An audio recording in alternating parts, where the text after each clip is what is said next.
Welcome to spring. I'm meteorologist Joe Martucci, and yes, Tuesday, March 1st is spring, depending on how you define it. There are three ways that we can define spring. There's solar spring, climatological spring, and astronomical spring. We already had solar spring. That started on March 5th, and we entered our quarter of the year between the darkest and brightest 3 months. And climatological spring works almost in that same way. It's that quarter of the year between the coldest 3 months and the warmest 3 months, and that means March, April, and May.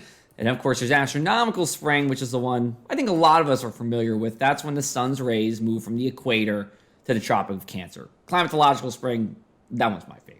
Let's take a look at our forecast clouds for today. We have a good amount of cloud cover throughout the day today, though it's not thick cloud cover. It's not going to be super gray and dreary, but you will notice the sun being filtered out by the clouds, at least until Tuesday night when they start to break up. And then as we go into Wednesday, cold front passes, we get some drier air to come in and we'll be dry. In terms of our rain, we're going to be dry for today. You notice a couple of showers to our north and west Tuesday night. That's with a cold front, but it should stay to our north and we should be dry throughout the day. Highs on Tuesday come a little bit on the warmer side, and that's because of a southwesterly wind. Wednesday is pretty much the same story, except right along the coast where a cooling sea breeze fronts to develop. And then as we go into our Thursday, more of a northwesterly wind, and we do stay colder. Then as we go into next week, March 7th to the 13th, if you like spring, and you like spring in March, you're going to like this, because we have just a 12% chance of temperatures being below average.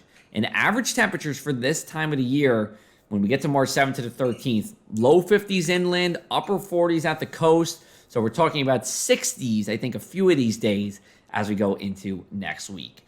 Take a look at our bus stop forecast for our Tuesday. If you're dropping the kids off, make sure to get them in a jacket and jeans. That should do here.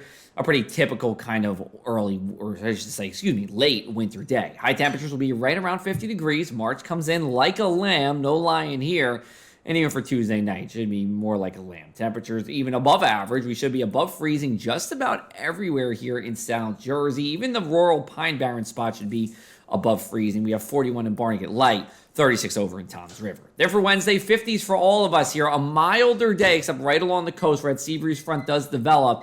And let's get you into our inland 7-day forecast. So we have a high of 58 on Wednesday. Our warmest day of the week will be on hump day, so the calendar is working out just right for the second week in a row, I might add. Our warmest day of the week last week was on Wednesday as well. Going over to the shore, we do have that cooling sea breeze on Wednesday, so we're not well into the 50s there. Then as we go into Thursday and Friday, a slide back down the thermometer, but it's not going to last for long. We go into the weekend, we have a warm front that lifts north. It will be warmer and wetter, though I don't think either day is a washout. For the latest in South Jersey weather, you can follow me on social media, or you can always come to our website at pressofac.com/weather.